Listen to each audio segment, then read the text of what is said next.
Hi, this video is all about tips that people might find useful when programming in Python.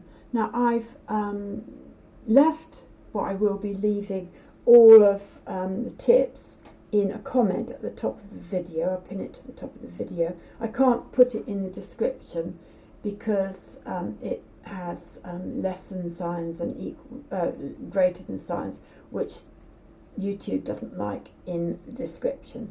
So it means that people can not watch this video at all and just look at the description, and if they can't understand a certain something, I've done this video which is a bit long, and they can just look at that bit and see how it works, or see how I think it works anyway.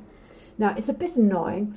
Anyone who watched my ban video will know that Paul has banned me from his channel. So already I couldn't leave comments and I couldn't put links in my comments, but whether that was YouTube's doing or Paul's remains to be, well, is a mystery. But then since he banned me, I couldn't take him part in chat, and I've only just realised that all the comments with links in to my homework videos, and there must be, oh I don't know, 190 of them, have disappeared. So anyone coming along can't see my solutions, which is annoying, especially as I was co-winner of the PIO challenge with Carter, and so it hasn't hurt me, it's deprived people of seeing an alternative way of doing the solutions. So someone said that Paul was an absolute narcissist for having done this because he didn't want to admit that someone can do something as well as him, and I won't comment on that, but I find it annoying that he is teaching people how to do things in Python when he is programming in Python like he would in C++, not using any of the features of Python. And it got a bit worse when he did the PyQt videos because he hadn't learned PyQt either. So this is why I thought this video might come in useful. So here goes. My first tip is, if you're using Thonny and you've got stuff in the shell, or if you've got old output and you want to make sure you are starting from scratch, you can press Ctrl L, lowercase l, that will clear it, or you can right click in the program window like that and go down there, clear shell, or you can right click in the shell and go clear, or if you forget all of that, you can just have a new program and just run it, and there it gets rid of everything. So next one, using underscores in a number. If you're using big numbers, it's difficult to see whether you've missed out a zero, so you can put underscores in them, and by convention you have it in groups of 3 from the right, because that's where commas are. But if, say, you're using a number to store a credit card number, they'll be in groups of 4. So I will just show this there, and when you print it, it doesn't show the underscores. Now next tip, Paul, and therefore an awful lot of people, if you're seeing whether a button's been pressed, you have but state old and but state, and if but state is 0 and but state old is 0 and but state is 1, you think, oh yeah, it's been pressed. But an easier way is to say if but state old is less than but state, because there could only be 0 or 1, therefore that to me is a lot easier. Right, in an F string, quite often, if you're debugging a program, you just put a print of something or other in your program, and you might be doing that in several places and you wouldn't know which one it is. So if you use an F string and you put your curly brackets round something, then that's the variable in the F string. But if you put count equals, it will, I will show you what it does.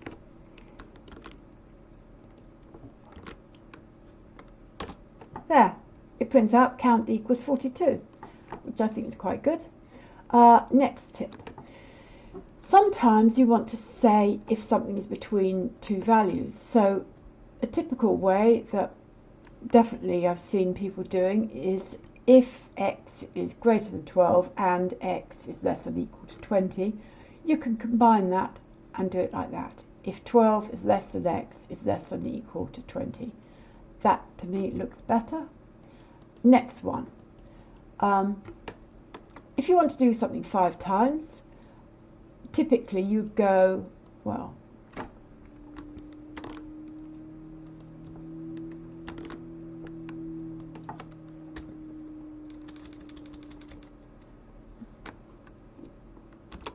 like that, and it'll print hello 5 times. But you're using I there, and you don't need I because you don't actually do anything with I. So instead of doing it like that, you can put an underscore, and that will stop people getting confused. I mean, you might be using I for something else, and you could mess it up by using it in that for loop. Or people looking at your program might think, what's I doing? We have no I, it works.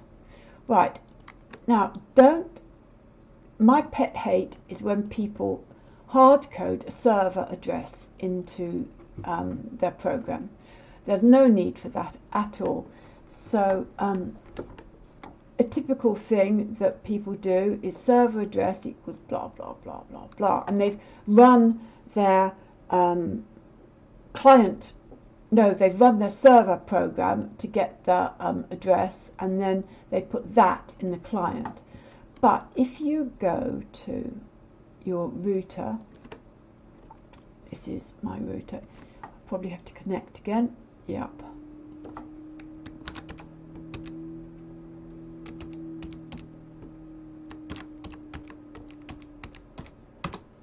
Like that. I go on to my connected devices, and there we go. I've got Arduino R4, and you can see the settings for that device. So you can see the IP address, the MAC address, and it actually came up when I first connected my Arduino R4 to my computer. It actually gave it that name. And I left it like that because I've only got one Arduino R4, but you could change it to server 1, for example, and press save, and then every time you do it, you just say access the name server, but I'm not going to do that. And I've got several Wi-Fi networks, so I can name a device the same thing on each network, and I don't have to worry about it. So there I just go server address equals get address info blah blah blah, and I can't remember that.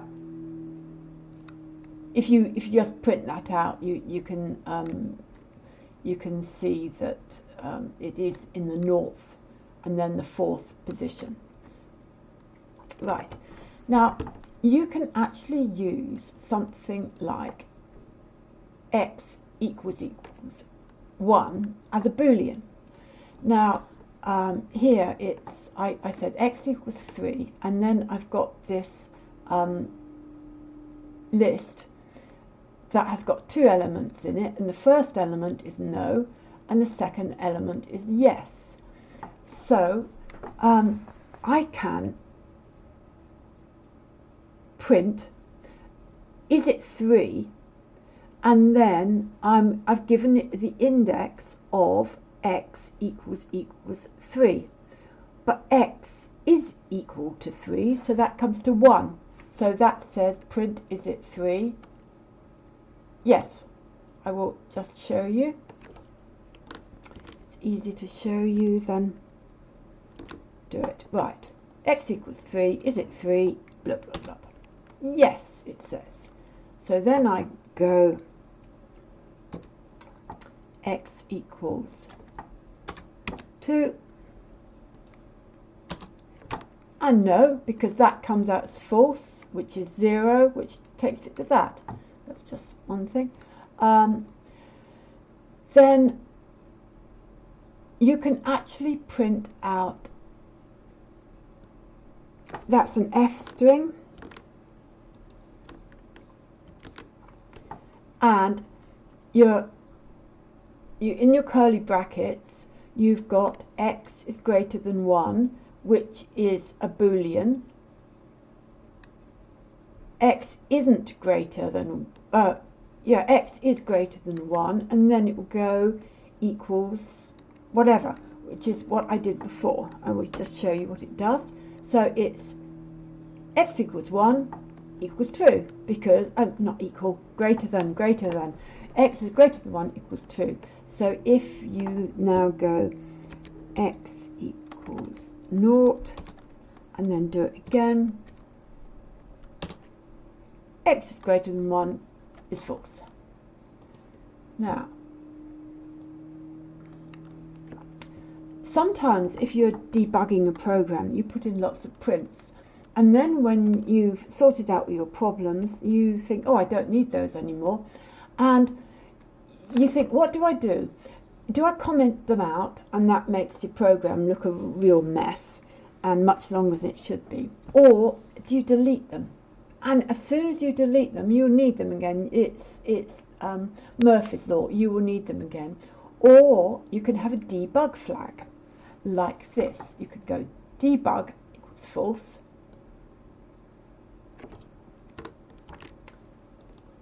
like that, and then you go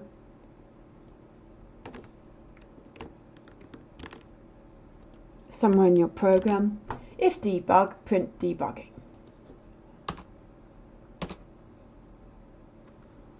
It didn't print anything because debug is false.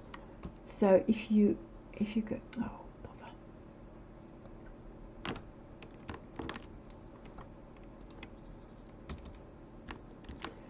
that has to be true.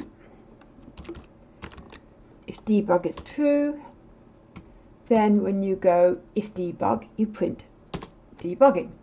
Wonderful. But instead of using an if, because that's 2 lines, I know you could actually put that with a colon and put it on the same line, but don't really like that. You can use and instead of if. So this line here, debug and print, what it does is it says debug, is that true or is that false? Well, it would be true. And print, and what it does is it evaluates that term, and by evaluating it, it will just do it. So there we have it. It says debugging using and. Now if you change that to debug equals false and do it again, debug and print that, it will go debug, that's false. But anything that's false with an and, it doesn't bother to look any further because it knows that it will always be false. So Python likes to stop when it's found an answer. So if it's false and, it ignores all of that because it says no, I know it's false. So there. That actually in the shell prints out false. If you're doing it in your program, it won't print out false. Then you can also do it with or. Now you might want to not do something. I know that's a strange thing to say, but you might say sometimes, depending on this flag, I don't want to do it. So don't do it equals true, and you think, okay, don't do it is true. So if you look at this line here, if not, don't do it. Now that is horrible, really. If not, don't do it, that means if don't do it is false, therefore yeah, you print it. So if you don't do it, you do it.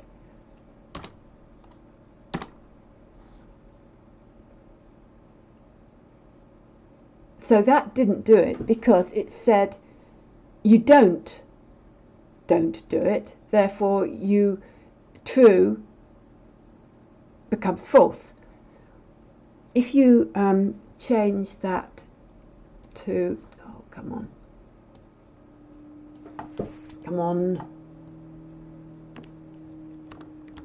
copy,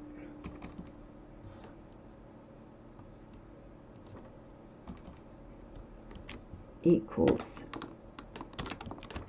false.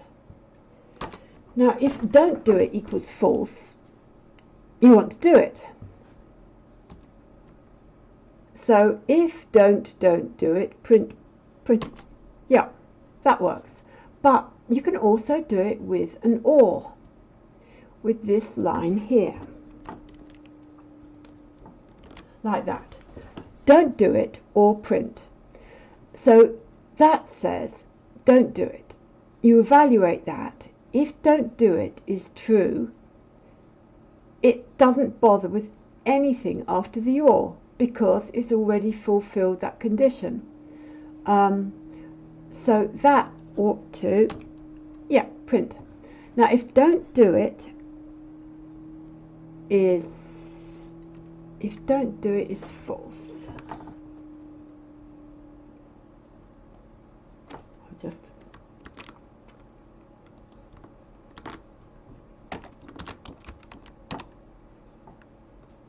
don't do it was already false.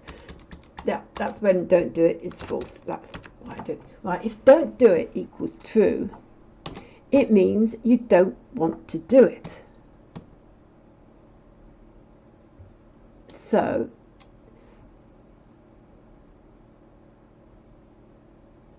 that first bit evaluates to true. It says, as that's true, I don't need to look at that anymore, so I won't print it. And as before, because I'm doing it in the shell, whoops, I didn't want to do that, because I'm doing it in the shell, it shows up true. If you're doing it in your program, it doesn't do that. So now, this is a bit more complicated. If you have something and you want to do step 1, step 2, step 3, but you only want to do step 2 if you've successfully done step 1, and you only want to do step 3 if you've successfully done step 2, if you get my drift. So I've got these definitions. I mean, they aren't doing anything, and the print is just to see where you've got to in the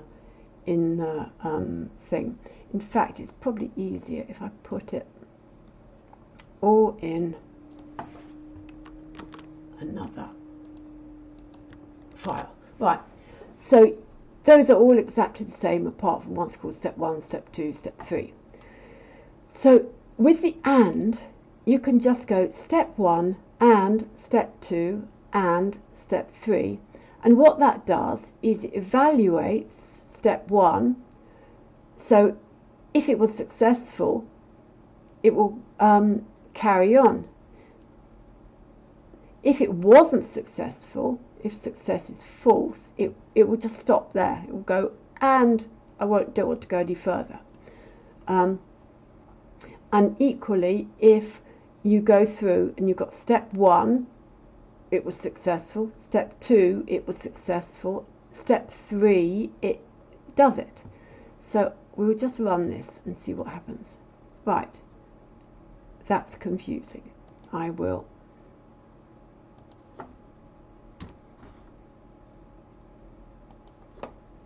get rid of that. Run it again. Right, So what that has done is it's gone into step 1 and it's gone in there and it's returning true. So with that and is doing step 2 and again is returning true, and then it's going in there and it's returning true, and it's printed it out. Although it doesn't matter, you would still get that in step 1, in step 2, in step 3, even if you put that as false, because it's just going in it. Yeah.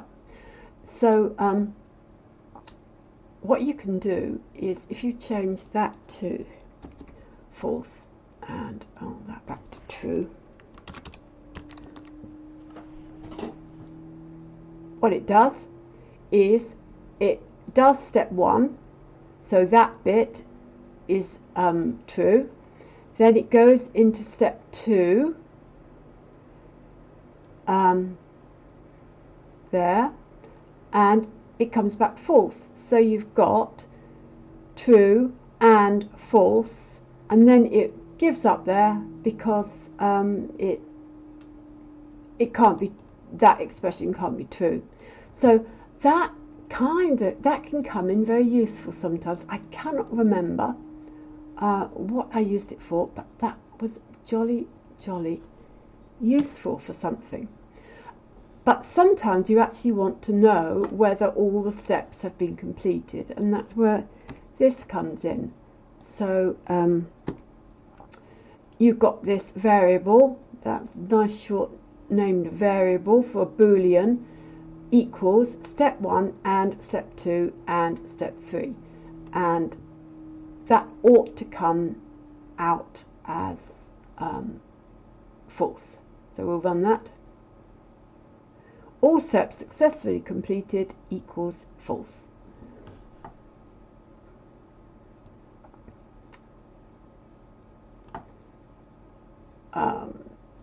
So if we change that true, yeah, true, and that's just something that I've been using rather than having if statements. If statements are very good, but sometimes you actually want to, if you don't care what happens, it's just that you want to do step 1, step 2, step 3, or you want to do step 1 and then not do step 2, it helps a lot. Right, now multi-lines. Now, if you want a multi-line string and you're defining it within a function, if you type it in, that's kind of what you get. So I will view the shell. Right, that's what we've got, and you would expect, well, we'll see what it does.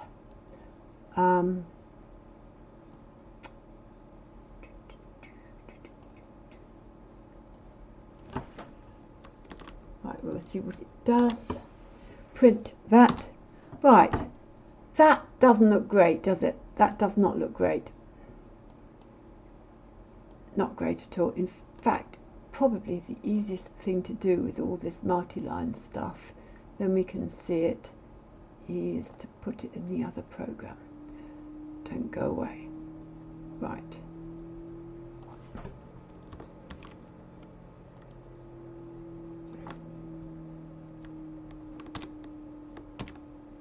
Whoops.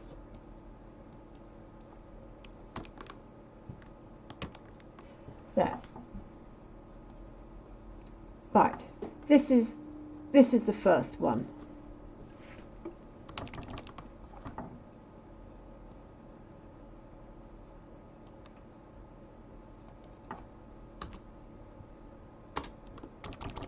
Right, that ought to just do it. Right.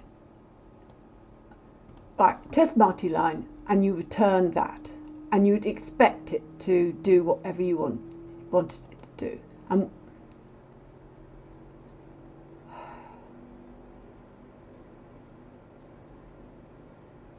Why didn't that work? That has gone wrong. Hold on.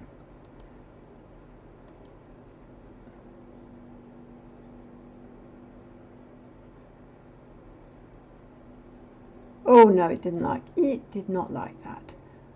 Right. That's the trouble with having lots of those things. So instead of putting in those, I'm just going to edit, comment that out. That's better. Right. So here, as before, we've got the test multi-line, and as you're typing it in, that's where it goes with the automatic tabs. So you do that, and that isn't what you want. Cat, dog, pig, no, I don't want that, I don't want that. So you think, oh, I'll comment that out, and then we'll try this version, which is uncomment. Right, I mean, this looks horrible. That looks really horrible. But you didn't want, the problem was it was giving you a new line there, and then it was giving you a tab there, you can see, and that wasn't what you wanted. So that works, that's exactly what you want, but it looks horrible. That looks really, really, really horrible. So I thought, no, don't want to do that. Then there's another comment out, another way of doing it. Whoops, uncomment. Now, this is using from TextWrap Dedent, and what it does is it says, as I'm in a function, I know that you don't really want to do anything with those tabs, therefore I'll see what I can do with it. So if we run that, there, that is exactly what you want. But maybe you don't want to be bothered to import Dedent. So there is another way. We will comment that out and uncomment that. Right, now what this does is returning, and if you have things in a bracket, it will concatenate them. So, oh, there's a cat there. I don't mean that kind of cat. So it will take the cat and concatenate that string with dog of the new line and pig of the new line, and then when you print it, now that to my mind looks a bit better, because you don't have to worry about Dedent. Right, next tip. Right, if you just want to print out a string backwards, that's the way to do it. You don't put anything in the start value, don't put anything in the end value, and you just go backwards. So if we try that, hurrah, hurrah, that worked as well. Next tip.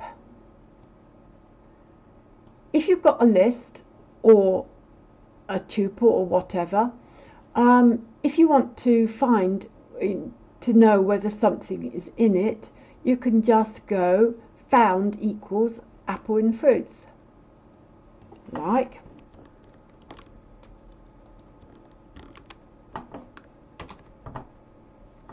And then you can just go found, and it's true. Or if you put grape in fruits and go found, which is a shortcut for print found, it's false. Right, I think that's quite useful. Now, sometimes if you've got a list or a tuple or I don't know what other things you could do it with. You want to check whether they are all positive or all or yeah, the first time you can go if it has any numbers under under naught. Sorry, I'm talking rubbish.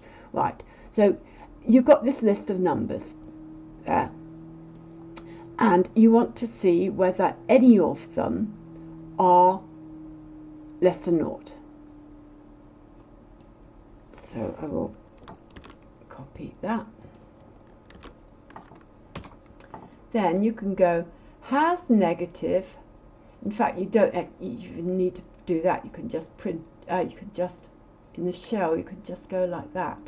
Has negative equals, then any of them, if you are going through numbers, and for num in numbers, so you're going, is num less than naught? So that is 1 less than naught? No. Is 2 less than naught? No. Is minus 3 less than naught? Yes. So if you just do that, no, I didn't want to do that. I wanted to do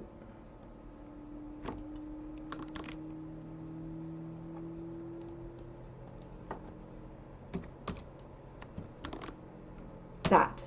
Now that comes out as true, because that is saying for all the numbers in numbers, are any of them less than 0? So if you try it and you change that to a 3, don't know what happened there, change that to a 3 and then do it again, are any of the numbers in that less than 3? And it goes, no, I don't have anything less than 3. And the thing about this is that as soon as it's found any of the numbers less than 3, it stops checking the numbers. So you could have 4, 5, 6, 7, 8, 9, 10, well, in any order really, but as soon as it finds 1, it stops, doesn't bother to check the others. And you can also just use that. Oops. Oh, I didn't define has negative. Stupid woman. Right. Copy. There. If you put it in a variable, Boolean variable, there, has negative equals false, because none are negative.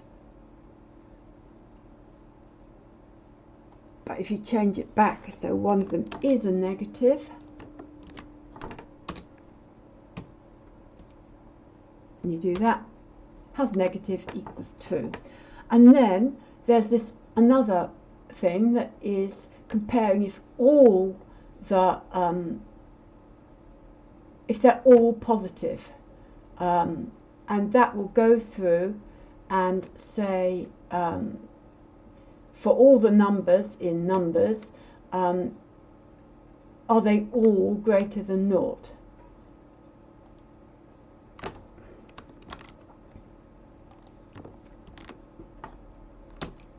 All positive equals false. No.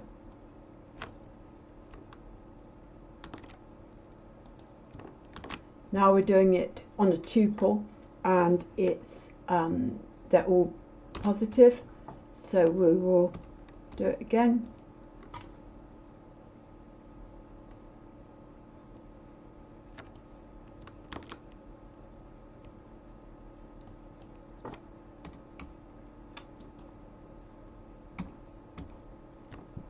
Like that. And they are all positive. So that's quite handy as well. Next tip. This is getting a very long video. Now, you can, if you want to count how many times something occurs in a list or tuple, or probably even with a generator, I think, You can go like this, from collections in book counter, and then you put your items, and then you've just got counts equals counter items. So if we just run this, there.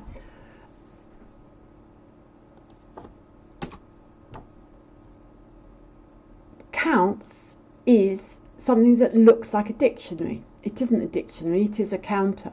So it says cat appears 3 times, 18 appears twice, elephant once, whatever.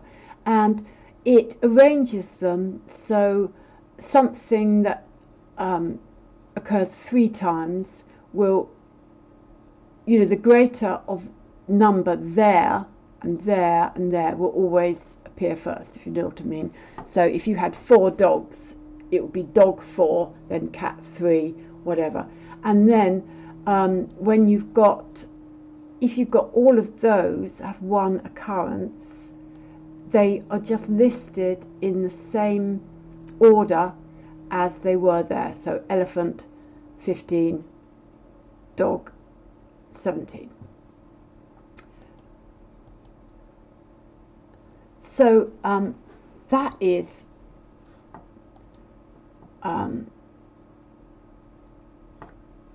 the counter what's it. So you can print out the actual object, or like here, we'll do this one. Go down here. Now this time we've got sentence, the quick brown fox jumped over the lazy dog. Letter counts equals the counter of the sentence. So that will have a lovely dictionary thing, only isn't a dictionary. It's a counter object, and it will tell you how many times. In fact, if I don't put that, if I go print letter counts like that, there, it tells you that there are 8 spaces, there are 4 E's, there are 4 O's, there are 2 H's, etc, etc, etc. But if you actually want to know how many E's there are and how many A's, we'll try this again. Right, that it says in curlies, that's a variable, so that is the A is the key, and what you get back is the value, which is the number of occurrences. So it says A occurs 1 time and E occurs 4 times. Now, what you can do with this, with a dictionary, if you put something in that doesn't exist, if A wasn't in there, for example, a dictionary would go bloop. But with a counter, it doesn't do that, because that's the whole point of a counter, because you might want to see whether there are no occurrences. So we've taken out the A. Right, it doesn't fall over, it just says A occurs 0 times. Now, I think that's quite handy. Next thing. Oh, and if you actually do that, there you can see it's a type. Counts is a type of the class collection.counter. So if you're looking at whatever it was, if you're looking at that and you think it's a dictionary and you're treating it as a dictionary, you can get into bother. So it's quite good to know that it's a count. So the counter can work on strings, tuples, or generator. Right, this is another thing that I found that people do. Paul sometimes, I'm just going to clear all that. Paul sometimes does a thing on grades, printing grades, sorting grades, whatever. And when he sorts grades, he doesn't want you to use the sort function. He wants to sort them manually. And in a lot of languages, you need a temporary variable. So if you want to swap the contents of A and B, you have to put temp equals A, then A equals B, and B equals temp. But in Python, it will let you do it with that syntax. I've made it a little more complicated because it's A, B, C, whatever. So I will just put this and run it. Copy, paste. Right, A equals 1, B equals 2, C equals 5. They ought to print out A equals 1, B equals 2, C equals 5. Then you're doing this swappy. So A equals B, which is 2. B equals C, which is 5. And C, I think that ought to come out as 251, but I might be wrong. Yep, 251. And of course, you could just do it with A and B, like that.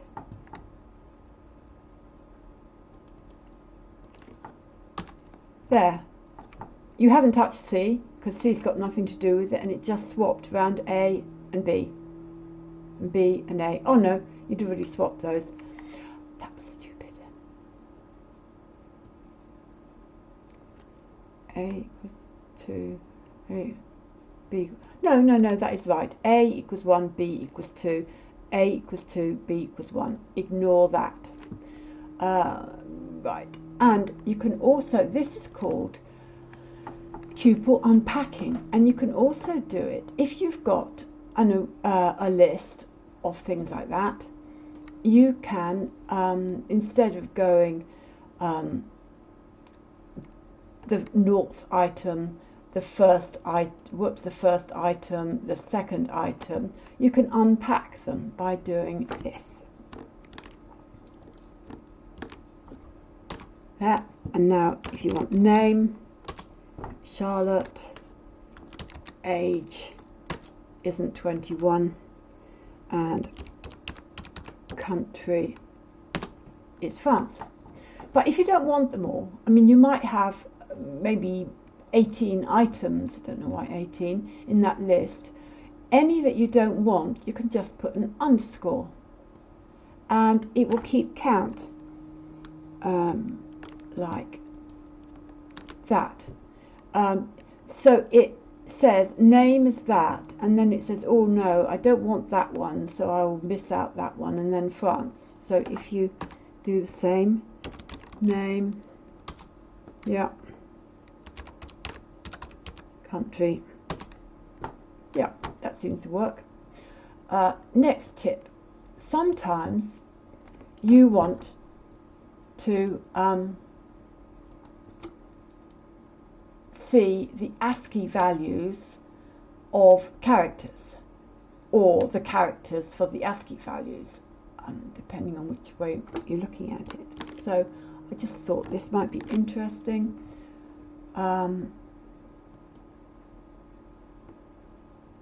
Right, so I normally use F strings, but because you need that thing to format it, which is :03D, which means you want it 3 digits long, you'd have to put double curly brackets and everything. So in this case, I'm not using an F string, it's just an ordinary string. And in order to format it nicely, you say, oh, every 10 I'll print a new line so it looks nice. So right there, come on, there. You might want that because, you know, it will say VWX whatever, so 90 is Z, 91 is square bracket. Sometimes you excuse me, sometimes you want that, and it's quite easy to be able to just do it like that. what else do I have? Right, you can write a really easy API request, and this is incredibly easy. So I will just show you what it does. That needs to be a bit bigger. There, you're just importing URL lib request and JSON. That's the URL. That's the file that you're putting all the data in when you open it. You read the file into text and you return it, and that is all you do, and it's so easy. You don't need a key or anything, because it didn't need a key on that API. So if we just do that, right, so it's looked it up and it says, right, Bitcoin is worth that many dollars. I wish I had some. Ethereum is that, Litecoin is that. I mean, that's just an example of how you can write a really easy API request. Now, going back to the grade things, or score, scores and grades, this is how Paul normally does it, and how anyone following his program lessons do it. Paul doesn't like else's or elifs, so he says, right, if the score is greater than 90, it's A. If the score is less than, did I say greater than? I meant greater than equal to 90. If the score is less than 90 and the score is greater than equal to 80, it's a B. If the score is less than 80 but it's over 70, etc., etc. Now, I don't like that. I do not like that. So you can make it a little bit better.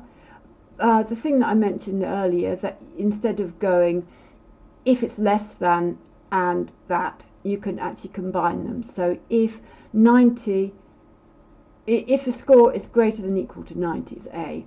Then just another if 90 is greater than score and greater than equal to whatever, it's B, blah blah. That is a bit better, but I still don't like it. So you can make it better by saying if the score is greater than equal to 90, it's an A. Elif, which means it's less than 90, as in there, if it must be less than 90, therefore if it's greater than equal to 80 is B. Then there is when it's less than 80 and greater than equal to 70. So that is a lot better. But I actually prefer this. I can't remember what this format's called. You go, if you just look at that bit, you needn't have anything else.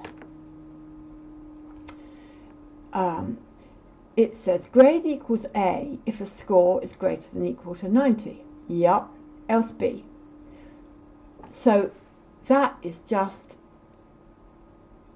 that, which is great. But then you can add on another else for the else B. You can put a condition on the B.